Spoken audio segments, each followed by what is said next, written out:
Welcome back to the channel, everyone. So, we are going to do a quick stream recap of our recent build of the Cannonkeys Photon, designed by AIO3. This is an $89 barebones. It's in pre-order right now. The link is in the video's description if you want to go over and check that out.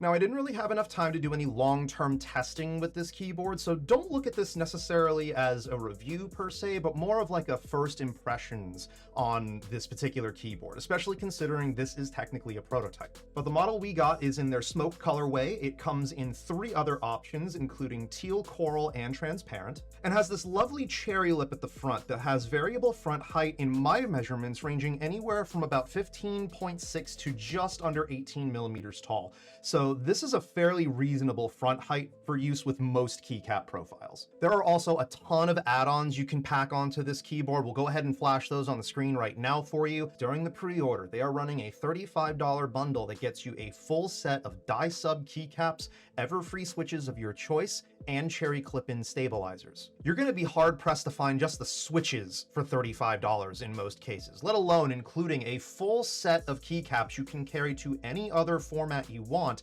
and a set of stabilizers. The injection molded polycarbonate case is extremely well made, and it does utilize a screwless design. So while you do have to take keycaps off to open up the case, I am happy to report you don't need to pull switches to do that, so they at least got that implementation right. The polycarbonate plate that comes with this is also injection molded and borrows a very similar design and overall mounting style to the Vega, which is another 65% keyboard that AIO3 designed. The killer app for this board is the wireless PCB that was built from the ground up to work with ZMK Studio. This functionality enables the 1500 milliamp hour battery that ships with this for domestic purchasers to last up to 4,000 hours or more on a single charge when not using the RGB lighting. That's about 6 months of life on a single charge. That's insane. But there are a small handful of downsides when it comes to that. First of which being this particular PCB is in a locked layout. So what you see here for a traditional 65% layout with a blocker between your arrow keys and the right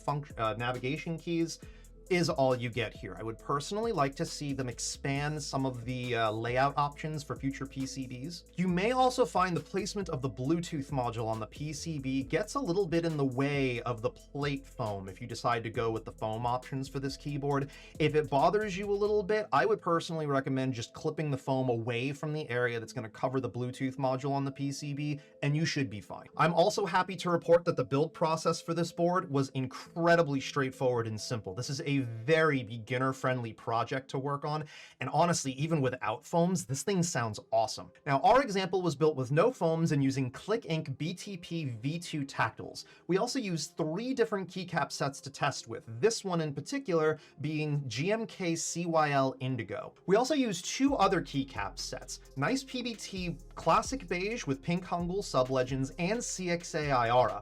We're gonna go ahead and play those for you now. Comment down below which one you liked the best.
My personal pick of those three was definitely CXA, and that is a massively slept on profile, by the way. So generally speaking, my upfront experience with the Cannonkeys Photon has been overall pretty excellent. For an $89 injection molded polycarbonate keyboard, this thing brings a lot of core functionality to the table in terms of being a user-friendly experience, especially for someone that's a beginner, and offering you some of the most tremendous battery life of any wireless peripheral I think I've personally seen in recent history. Now again, while I haven't had this board long enough to do any sort of in-depth, broad testing like we usually do around here, I have to tell you, my initial experience with Photon has been very positive, and I have the sneaking suspicion anyone that buys into Photon is going to be extremely happy with what they get out of their keyboard. But that's going to wrap it up for this one. Again, links to everything seen in today's video are down in the video's description. Take care of yourselves and one another, and we'll see you all next time.